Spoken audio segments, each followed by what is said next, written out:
L'antisémitisme renaît de ses cendres aux quatre coins du monde et les responsables politiques tentent par tous les moyens de lutter, de combattre la bête immonde. Mais le mal poursuit son œuvre. L'antisémitisme, c'est un phénomène ancestral qui dure depuis que la Torah est donnée, depuis que le judaïsme dure, et même avant même cela. En aucun cas, on ne peut fuir sa condition de juif. On est rivé à son être juif, rivé comme une fatalité. Alors certains vivent ça comme une tragédie. Si on essaye de fuir sa responsabilité, de fuir son identité, et de fuir son nom juif, on est rattrapé. Il y a un moyen de retourner cette tragédie en exultation, c'est-à-dire d'entendre cette fatalité, non pas comme quelque chose de tragique, mais au contraire comme la preuve d'une mission, d'une vocation, la preuve de quelque chose qui nous amène à toujours se dépasser. Chaque fois qu'il y a un acte antisémite, ça doit être pour nous un rappel de notre responsabilité vis-à-vis de toute l'humanité. Et à travers les époques et les pays, les Juifs n'ont jamais baissé la tête, n'ont jamais renié leur origine, leur foi, leur mission. Seuls contre tous, un texte saint en guise de cuirasse, ils ont traversé l'histoire. Ainsi, le peuple juif, le peuple le plus ancien du monde encore vivant, a vu tous ses ennemis périr et disparaître.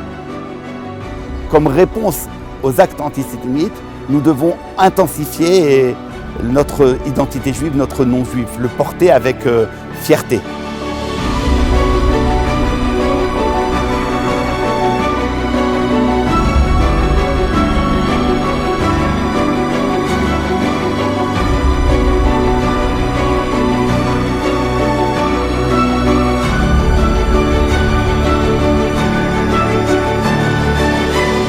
En investissant dans la transmission et dans l'étude de la Torah, c'est seulement de cette façon-là que nous réussirons notre combat.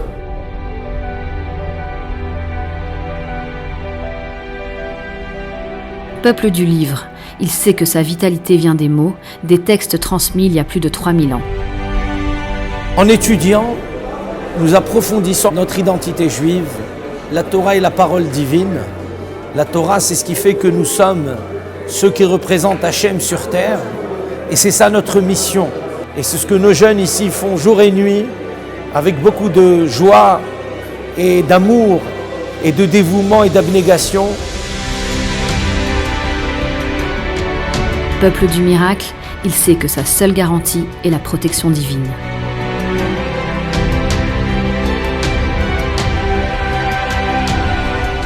Le 19 mars 2012, ma vie elle a complètement changé.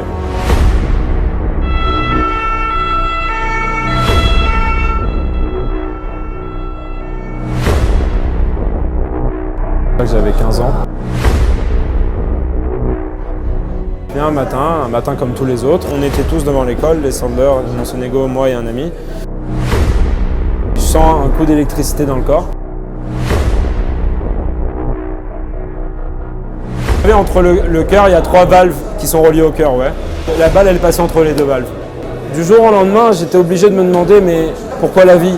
Pourquoi la mort? Pourquoi l'existence? Pourquoi je suis juif? Parce que si j'avais été mort, est-ce que ça aurait servi à quelque chose? C'est-à-dire, est-ce que j'aurais laissé quelque chose de moi sur Terre? Ou sinon, est-ce qu'on en aurait parlé dans la radio? Et puis voilà, c'est tout. Et 2 semaines après, on passe à autre chose. Donc j'ai cherché, je suis parti au Kollel pour essayer de trouver la réponse. Et c'est à Da'at Haim que Brian trouve le chemin vers la paix intérieure. J'ai fait la rencontre de Rabbanim, d'Avrechim. Et j'ai commencé à regarder, à éplucher des livres avec des Rabbanim pour essayer de trouver réponse à cette question qui me hantait, qui véritablement me hantait. Et c'est là que je me suis rendu compte et c'est là que j'ai pris plaisir et j'ai pris goût aux définitions de la vie que la Torah me donnait. Et je ne pouvais plus m'en détacher. L'antisémitisme, pour moi, dans le monde, c'est un rappel à l'ordre. Donc, forcément, est-ce que le juif a quelque chose à se reprocher? Oui, mais pas envers les autres, envers le bon Dieu. 7 ans après, je suis là. Je suis à la Yeshiva, je me suis marié. Et je me retrouve à être avraire, à vouloir étudier la Torah 100% de mes journées. Et vous vous rendez pas compte ce que ça me fait de savoir que je suis pas tout seul. De savoir qu'à 4000 km, y a des hommes, il y a des femmes qui croient aussi en l'étude, qui croient aussi en ces valeurs que la Torah donne. qui croient, même pas en l'étude, mais qui croient aussi en mon étude. Je suis en train de me dire à chaque fois que j'étudie et que, je sais pas, j'ai un relâchement et que j'ai envie de sortir et j'ai envie de réfléchir à, je sais pas, et j'ai envie de faire d'autres choses pendant 2 secondes parce que je suis fatigué, je me dis, oh, il y a des gens qui croient en toi. Il y a des gens qui ont misé sur toi. Il y a des gens qui ont misé sur la Torah que tu vas étudier et que tu vas plus tard transmettre.